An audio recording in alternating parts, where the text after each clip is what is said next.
Hello, my dear psychology enthusiasts. I am Tanya and I welcome you all to my channel Psyched by Tanya. In the last video, we covered the information processing approach to intelligence, जिसमें हमने triarchic theory पढ़ी थी और पास model पढ़ा था. In today's video, we are going to start with the next topic, which is individual differences in intelligence, जिसमें हम nature versus nurture पढ़ने वाले हैं, कैसे IQ स्केल डेवलप हुआ, IQ टेस्ट डेवलप हुआ, वो पढ़ने वाले हैं. ठीक है. देन वील ऑल्सो डिस्कवर कि इंटेलेक्चुअल डिसेबिलिटी की क्या क्या रेंजेस होती है, हम किसे गिफ्टेड कंसिडर करते हैं, किसे इंटेलेक्चुअली डिसेबल कंसिडर करते हैं.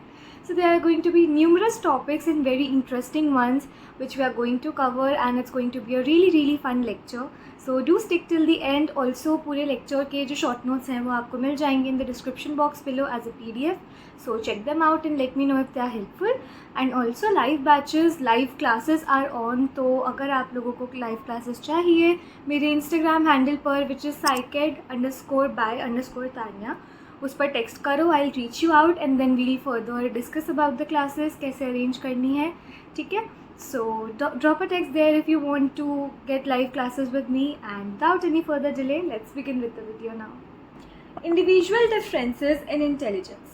Why are some people more intelligent than others? Is it due to their heredity or is it due to the influence of environmental factors?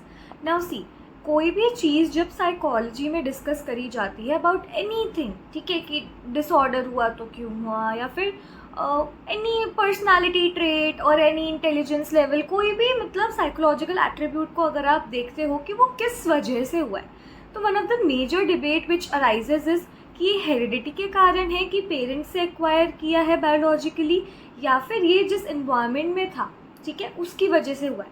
If you have read in class 11th also, हमने topic पढ़ा है psychology as a discipline is considered a natural science too and a social science too.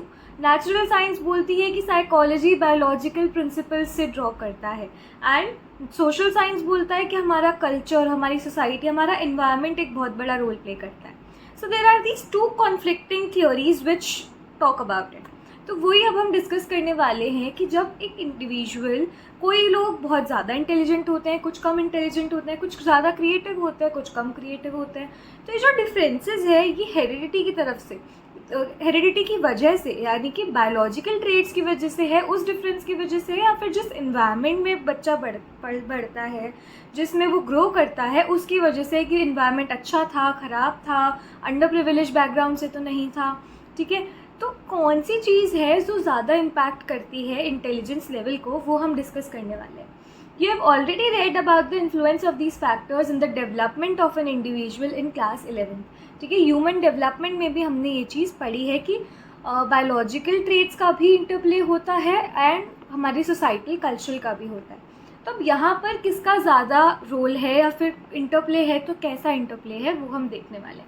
And this is one of the topic जहाँ से question बनता है intelligence में से, important proper full fledged question बनता है. So just prepare this topic well. Okay, intelligence, interplay of nature and nurture. The evidence for hereditary influences on intelligence comes mainly from the studies of twin and adopted children. अब यहाँ पर आपको क्या करना पड़ेगा, ये जो टॉपिक है ना, इसकी एक टेबल बनाओ, क्योंकि ये अभी आपको बहुत लेवल्स बताने वाला है कि आइडेंटिकल ट्विन्स में इतनी आपको सिमिलैरिटी देखने को मिलती है. ठीक है. इंटेलिजेंस लेवल में, ठीक है, इंटेलिजेंस लेवल अगर आइडेंटिकल ट्विन्स है तो इतनी देखने को मिलती है, अगर फ्रेटर्नल ट्विन्स है तो इतनी देखने को मिलती है. ना this based on this research, based on these studies जो ट्विन्स और फ्रेटर्नल ट्विन्स और सिबलिंग्स पर करी गई है, इसके अकॉर्डिंग दे आर डिसाइडिंग कि इंटेलिजेंस पे कितना रोल होता है बायोलॉजिकल फैक्टर्स का. ठीक है. तो एक टेबल बनाओ, कौन सी सिचुएशन में कितनी कोरिलेशन है, वो टेबल आपको अपने एग्जाम में भी बनाकर आनी है. एंड इसी के थ्रू आप एक्सप्लेन करोगे कि बायोलॉजिकल फैक्टर्स का क्या रोल रहता है इन intelligence level of an individual. ठीक है. The intelligence of identical twins Rudyard together. ठीक है. Identical twins Rudyard together. अब यहाँ पे कॉलम बनाओ. Condition, identical twins Rudyard together, कितना कोरिलेशन है, 0.90. ठीक है. सो कंडीशन एंड कोरिलेशन, दो कॉलम्स बनाओ एंड कंसिडर ऐसे ऐसे करके इसको टेबल की तरह फॉर्म करो. Twins separated early in childhood. ठीक है. सेपरेटेड ट्विन्स, आइडेंटिकल ट्विन्स ही है, वो भी कंसिडरेबल सिमिलैरिटी शो करते हैं अपने इंटेलेक्चुअल लेवल में. यहाँ पर रेंज नहीं दे रखी, बट हाँ अच्छी वो होती है, तो ये आप मेंशन करोगे अपने आंसर में. ठीक है. इंटेलेक्चुअल लेवल पर, पर्सनालिटी में, बिहेवियरल कैरेक्टरिस्टिक्स में सब में वो काफ़ी ज़्यादा सिमिलर होते हैं, even if they are separated early on. The intelligence of identical twins reared in different environments is 0.72. ठीक है. फ्रेटर्नल ट्विंस में 0.60 तक देखने को मिलेगी and brothers and sisters normal siblings में आपको 0.50 तक देखने को मिलेगी. ठीक है, which is like decent mid correlation है भी और नहीं भी. उससे नीचे जब चला जाता है सिबलिंग्स रियर्ड अपार्ट, अब सिबलिंग्स भी साथ में जब नहीं पले बड़े हैं तो 0.25 ऑलमोस्ट नो कोरिलेशन या फिर बहुत मिनिमल कोरिलेशन देखने को मिलता है.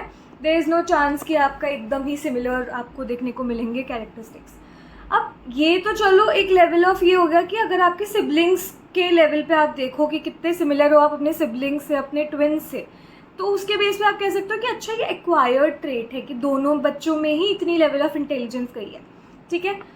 Now another evidence is which comes from the studies of adopted children. एक है लेवल ऑफ इंटेलिजेंस के बेसिस पर, ठीक है, studies on twins and adopted children, और एक मतलब ये अडॉप्टेड चिल्ड्रन वाला केस है then where which shows that children's intelligence is more similar to their biological parents rather than adopted ones. ठीक है, कि अपने बायोलॉजिकल पेरेंट्स से ज़्यादा सिमिलर होता है एक बच्चा. Then with respect to the role of environment, अब ये हमने नेचर के बारे में पढ़ लिया कि हमारी जो बायोलॉजिकल हेरिडिटी जो हमारा इन्फ्लुएंस है वो कितना रहता है. ठीक है. नाउ नर्चर, इन्वायरमेंट का क्या रोल रहता है. With respect to the role of environment, studies have reported that as children grow in age, their intelligence levels tend to move closer to that of their adoptive parents.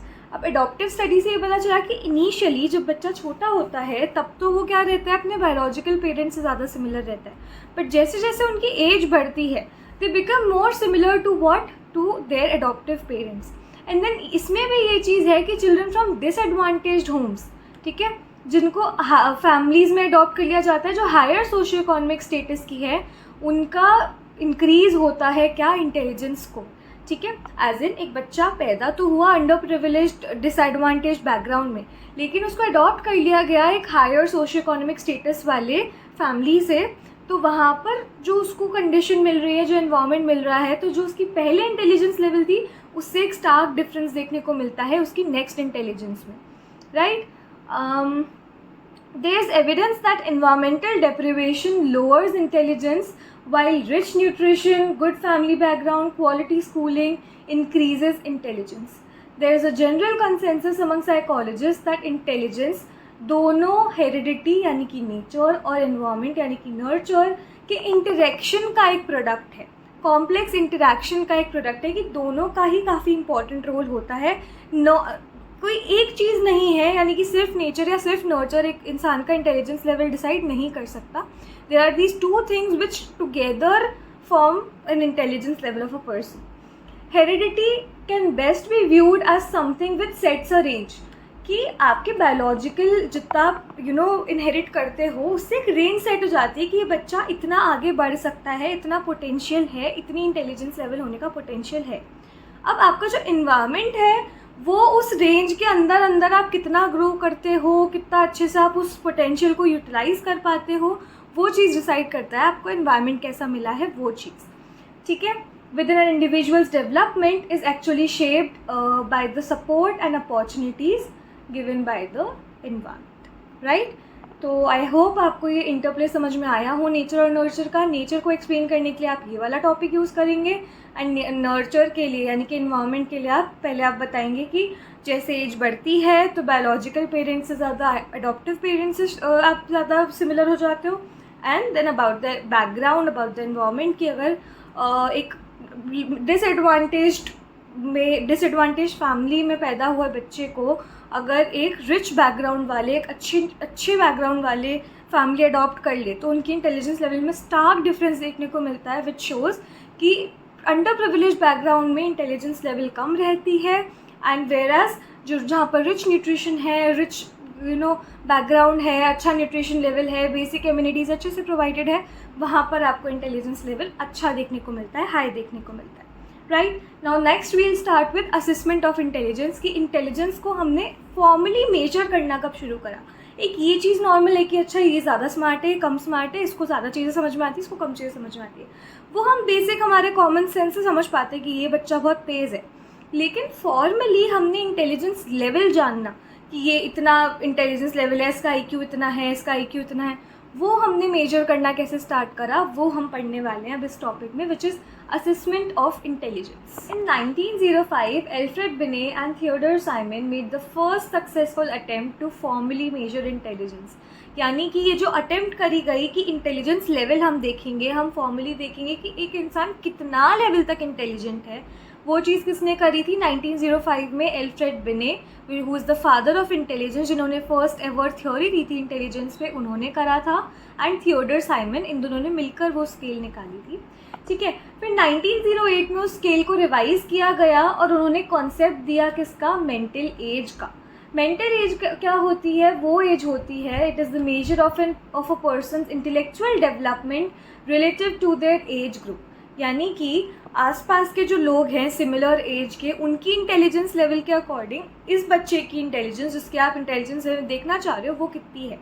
As के according mental as कितनी है. हो सकता है एक बच्चा जो बहुत ज़्यादा स्मार्ट है, वो 5th क्लास में होते हुए 8th क्लास के क्वेश्चन सॉल्व कर पा रहा है मैथ्स के. ठीक है. नाउ विल यू कंसिडर कि सारे ही 5th क्लास के बच्चे 8th क्लास का क्वेश्चन सॉल्व कर रहे होंगे? नहीं कर रहे होंगे. तो क्या जो बच्चा सॉल्व कर पा रहा है उसकी मेंटल एज ज़्यादा है, कहीं ना कहीं वो उन सबसे स्मार्टर है. तो हो सकता है वो बच्चा हो 10 साल का, लेकिन उसकी स्मार्टनेस लेवल चल रही हो 12 साल के बच्चे की. सिमिलरली कोई बच्चा थोड़ा स्लो होता है चीज़ें समझने में, थोड़े स्लो होते हैं अपनी ग्रोथ में, तो उसमें क्या हो सकता है कि जितना बाकी बच्चे कर पा रहे हैं उससे थोड़ा सा कम वो बच्चा समझ पा रहा हो, कर पा रहा हो. तो अगर बच्चा है 10 साल का, लेकिन हो सकता है उसका ब्रेन जो फंक्शन कर रहा है, उसके मेंटल प्रोसेसेस जो फंक्शन कर रहे हैं, वो एक 8 साल के बच्चे की तरह फंक्शन कर रहे हैं. तो वो 8 साल क्या है, उसकी मेंटल एज है कि एक्चुअली उसका ब्रेन किस लेवल पे वर्क कर रहा है. So it is the measure of a person's intellectual development, intellectual ability relative to what, to people जो उसके एज ग्रुप से सिमिलर हैं, सेम एज ग्रुप के हैं, वो कितना कर पा रहे हैं, आपका जो टारगेट इंडिविजुअल है वो कितना कर पा रहा है. A mental age of 5 means that the child's performance on an intelligence test equals the average performance level of group of 5-year-olds. I guess this is clear, जितना मैंने अभी समझाया उससे. Then chronological age आपकी normal biological age होती है जो birth से calculate करी जाती है. A bright child's mental age is more than their CA. यानी कि मेंटल एज क्या होगी, ज़्यादा होगी क्रोनोलॉजिकल एज से अगर आप स्मार्ट हो, अगर आप बहुत ब्राइट स्टूडेंट हो. एंड अगर आप थोड़े डल हो तो वो कम होगी आपकी मेंटल एज आपकी क्रोनोलॉजिकल एज से. अब रिटार्डेशन, एक कॉन्सेप्ट और दिया एल्फ्रेड बिने ने, रिटार्डेशन, जिसका क्या मतलब है, बिने एंड साइमन दोनों ने दिया, 2 mental ages below the chronological age. अगर एक इंसान का mind is functioning 2 levels below their chronological age, यानी 10 साल के बच्चे का दिमाग 8 साल के बच्चे जितना वर्क कर रहा है, then they consider it to be retardation, कि वो बच्चा स्लो है, उसमें कुछ इंटेलेक्चुअली प्रॉब्लम है, थोड़ी ग्रोथ स्लो है उसकी. राइट. इन 1912 फाइनली विलियम स्टर्न आए और उन्होंने इस सारे कॉन्सेप्ट को एक फॉर्मल कॉन्सेप्ट में डिवाइस करा, विच वॉज IQ. इन्होंने टर्म दिया इंटेलिजेंस क्वेश्चन, और वो इन्होंने फिर मेंटल एज और क्रोनोलॉजिकल एज का कॉन्सेप्ट यूज़ करके, जो थियोडर साइमन और बिने ने दिया था, ठीक है, उसको एक फॉर्मूले में कन्वर्ट करके कि mental as upon chronological age into 100, उन्होंने IQ को इन्वेंट करा. ठीक है. नाउ व्हेन दे आस्क कि IQ किसने इन्वेंट करी, तो आप बोलोगे विलियम स्टर्न. लेकिन जब वो पूछेंगे कि फॉर्मली सबसे पहले किसने इसको डिवाइस करा, तो यानी कि कॉन्सेप्ट ऑफ इंटेलिजेंस को किसने फॉर्मली मेजर करा, तो आप बोलोगे बिने and Simon. Do not get confuse between Simon and stern, या फिर किसने क्या काम करा था. Stay updated, stay alert about the language of the NCERT. इसको थोड़ा क्रिटिकली एग्जामिन करके समझना, क्वेश्चन आए तब भी. अगर IQ पे क्वेश्चन आता है तो उसको अच्छे से पढ़ो कि वो क्या पूछ रहा है, वो फर्स्ट अटेम्प्ट पूछ रहा है या फिर फर्स्ट प्रॉपर जो कॉन्सेप्ट डिवाइस हुआ, जो फॉर्मुलेट हुआ इंटेलिजेंस मेजर करने के लिए, वो पूछ रहा है. ठीक है. उसके अकॉर्डिंग अपना आंसर देना. एंड टाइमलाइन याद रखना, 1905 में फर्स्ट अटेम्प्ट हुआ, 1908 में उसको रिवाइज किया गया, जिसमें मेंटल एज, क्रोनोलॉजिकल एज और रिटार्डेशन 3 चीज़ें डिफाइन करी गई. देन 1912 में विलियम स्टर्न आए और उन्होंने IQ का कॉन्सेप्ट दिया. राइट. नाउ द नंबर 100 जो यहाँ पर यूज़ हुआ, मेंटल एज अपन क्रोनोलॉजिकल एज समझ में आता है. अभी 100 यूज़ किया है सिर्फ डेसिमल पॉइंट हटाने के लिए. ठीक है। जब मेंटल एज क्रोनोलॉजिकल एज के इक्वल है, यानी कि आप बराबर फंक्शन कर रहे हो, ना आप एक्स्ट्रा स्मार्ट हो ना आप एक्स्ट्रा डल हो, तो आप नॉर्मल 100 IQ पे हो, ठीक है। अगर आप कम हो तो आपकी लेस देन 100 आएगी, और अगर आप ज़्यादा हो तो आपकी मोर देन 100 आएगी IQ, right. For example, a 10-year-old child with the mental age of 12 would have an IQ of 120, which is very smart. And same बच्चा अगर 7 की मेंटल एज पे वर्क कर रहा है तो उसके IQ होगी 70, which is what? Which is the first range of intellectual disability, ठीक है। Right, IQ scores. अब आपके पास क्वेश्चन आएगा इंडिविजुअल डिफरेंसेस बताने का इंटेलिजेंस में, तो नेचर वर्सेस नर्चर तो आप एक्सप्लेन कर दोगे, पर एक क्वेश्चन आएगा जहाँ पर ये वाला स्टेटमेंट लिखा हुआ होगा, all persons do not have the same intellectual capacity, some are exceptionally bright and some are below average, elaborate. तो उसमें आपको ये पूरा का पूरा पैराग्राफ समझाना है, उसमें आपको ये वाला पूरा डायग्राम समझाना है, ये बहुत इंपॉर्टेंट है, ठीक है। आपको पूरा ये थोड़ा बहुत हिस्ट्री बताओ नहीं बताओ उसका मतलब नहीं है, बट आपको ये पूरा बेल शेप कर्व का एक चीज़ समझानी पड़ेगी, फिर ये मीन स्कोर क्या रहता है, उसके अलावा क्या रहता है, ये समझाना पड़ेगा, and it's an important topic, right. Okay, so IQ scores are distributed in the population in such a way that the scores of most people tend to fall in the middle range of the distribution, यानी कि एक middle range में लाए करते हैं, which is 90 to 110, ठीक है। Middle range ये एवरेज रेंज है 90 to 110 वाली। 90 to 70 वाले हल्के से इंटेलेक्चुअली लो होते हैं, लेकिन वो इंटेलेक्चुअली डिसेबल्ड नहीं कहलाते हैं। सिमिलरली 100 to 120 वाले स्मार्ट है, हायर देन एवरेज है, लेकिन वो एकदम ऐसे गिफ्टेड वाले इंडिविजुअल्स नहीं है, right. Okay, so only a few people have either very high और वेरी लो स्कोर्स। काफ़ी कम लोग होते हैं जो एकदम ही इंटेलेक्चुअल डिसेबिलिटी की लेन पर होंगे, और कुछ जो एकदम ही गिफ्टेड पे होंगे, ठीक है। The frequency distribution for IQ scores tend to approximate a bell shaped curve. अब ये जो आप फिगर देख रहे हो ऐसे नीचे से ऊपर जाते हुए फिर नीचे, इसको आप बोलते हो बेल शेप्ड कर्व, राइट। उसको बेल शेप कर्व भी कहा जाता है, उसको normal curve pattern, normal probability curve, NPC भी बोला जाता है, ठीक है। And it is also called normal curve. This type of distribution is symmetrical around the central value, क्योंकि यहाँ पर आपको सिमिलर 10-10 की रेंज में आपको देखने को मिल रहा है गैप डिफरेंस, ठीक है। तो एकदम इक्वल डिस्ट्रीब्यूशन है एक से दूसरी वैल्यू के बीच में, और ये मीन जो है एकदम सेंटर पे आएगा, 100 आपका मीन होगा इसमें। The distribution of IQ scores in the form of a normal distribution is shown here. ये डायग्राम भी बनाना बहुत इंपॉर्टेंट है from the exam point of view. The mean IQ score in a population is 100. People with IQ scores in the range of 90 to 110 normal intelligence level है।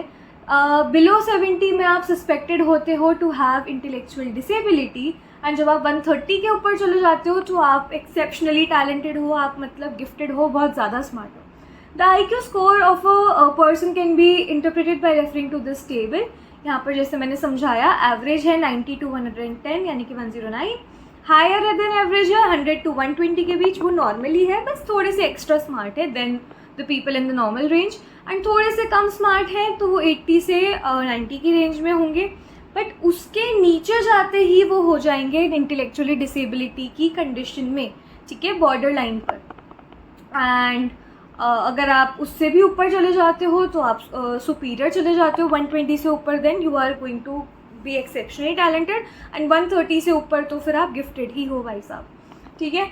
All persons do not have the same intellectual capacity. ये पूरा question समझाने के लिए आपको ये सब कुछ एक्सप्लेन करना पड़ेगा। One practical use of intelligence test is to identify persons at the extremes of the intellectual functioning. Intelligence test आपको हेल्प करता है टू अंडरस्टैंड कौन एकदम ही इंटेलेक्चुअली डिसेबल्ड है एंड कौन इंटेलेक्चुअली गिफ्टेड है, ठीक है। Okay, right.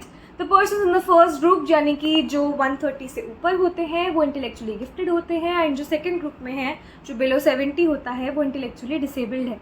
These two groups deviate considerably from normal population in respect of their cognitive, emotional and motivational characteristics।